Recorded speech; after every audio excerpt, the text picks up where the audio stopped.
সবাই কিন্তু নিজের মতো করে আপন মনে ধর্ম নেওয়ার মতো একটা লোক। কারণ তার স্বরূপকাঠি থানায় দুই ইউনিয়নেই তার খুব কাছের আত্মীয়, দূরে কেউ না। প্রিয় ভাইয়েরা, 8 ইউনিয়ন কিন্তু আমার দুর্বলতার জায়গা। আমি এখান থেকে অ্যারেস্ট হয়েছিলাম। অপরাধ কি ছিল? কমেডি করতে আসছিলাম। পুলিশ আমাকে ধরে নিয়ে যায়, সাথে সাথে আমার সহযোদ্ধা 4-5 জনকে ধরে নিয়ে যায়।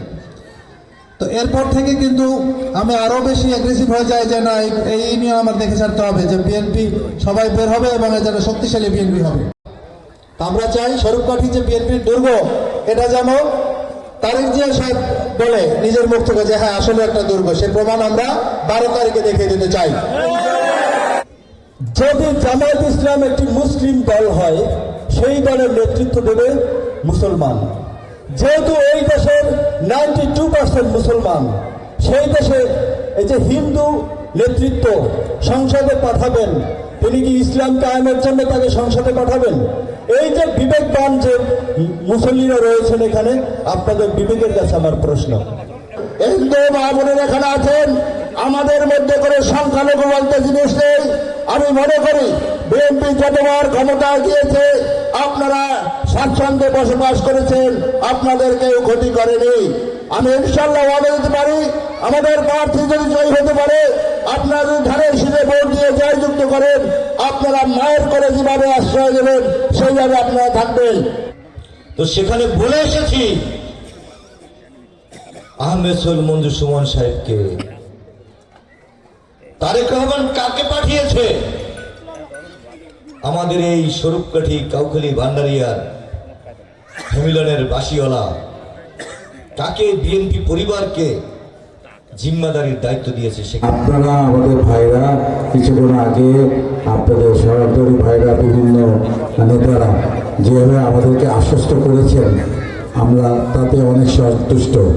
এবং কাউখালী, ভান্ডারিয়া, এই নেসারাবাদের সকলকে এই বলে আশ্বস্ত করতে পারি যে আমরা বিগত দিনে আমাদের দল বিএনপি যেভাবে আপনাদের পাশে ছিল, আগামী দিনে তার চেয়ে আরও বেশি করে আপনাদের পাশে থাকবে। আমরা কাজ করছি কীভাবে ক্ষমতায় যাওয়ার আগেই নির্দিষ্ট করে নিচ্ছি কোন কোন জটিল সমস্যা আগে আমরা সমাধান করব। তো ইনশাল্লাহ আমরা পরিকল্পনা মাফিক আগাচ্ছি এবং আমরা বিগত 17 বছর যেসব গুরুত্বপূর্ণ কাজগুলি আমাদের এই উপজেলায় হয়নি, সেগুলি আমরা লিপিবদ্ধ করেছি এবং আমরা ধাপে ধাপে সেগুলি ইনশাল্লাহ আমরা সমাধান করব। তো সর্বশেষ আমি যে কথাটা বলতে চাচ্ছি আপনাদেরকে, আমাদের প্রতিটি বক্তা বলেছেন যে নির্বাচন আমাদের দেশের জন্য, আমাদের এলাকার জন্য এবং সর্বোপরি এই অবহেলিত স্বরূপকাঠির উন্নয়নের জন্য খুবই গুরুত্বপূর্ণ। আমরা সবসময় অনেক সময় মনে করি নির্বাচনের সময় দেখা যায় যে জোয়ার, ইনশাল্লাহ চারিদিকে ধানের শেষের জোয়ার। আপনারা নিশ্চিন্তে ভোট সেন্টারে যাবেন, কোনো রকম সমস্যা হবে না এবং নির্বাচন পরবর্তীও কোনো সমস্যা হবে না।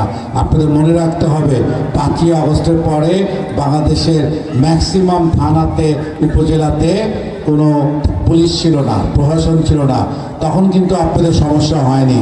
তো নির্বাচন পরবর্তী ইনশাল্লাহ বিএনপি সরকার গঠন করবে, কোনো রকম সমস্যা আপনাদের হবে না। আপনারা একইভাবে দেখবেন আগামী দিনেও আমরা আপনাদের পাশে থাকবো। আপনাদের এলাকার সন্তান, আমি মুক্তিযোদ্ধার সন্তান হিসাবে আপনাদের কাছে জোর আকুল আবেদন জানাচ্ছি যে আপনাদের এলাকার সন্তানকে একটিবার সুযোগ দেন। আপনাদের এই সন্তান আপনাদের কখনো নিরাশ করবে না ইনশাল্লাহ। কারণ আমরা ওয়াদা রাখি, ওয়াদা কখনো ভঙ্গ করি না এবং আমরা আমাদের পরিবার বিগত দিনে আপনাদের পাশে ছিল। আমরা কখনো কোনো অন্যায় আচরণ করি নাই, কারো কোনো ক্ষতি করি নাই। আমরা সব সময় জনসেবায় যুক্ত ছিলাম। সকল প্রকার দুর্নীতি থেকে আপনাদেরকে কেউ যাতে সমস্যা না করতে পারে সেটা করব। এবং সর্বশেষ এই এলাকার উন্নয়নের জন্য আমি আজীবন কাজ করে যাব।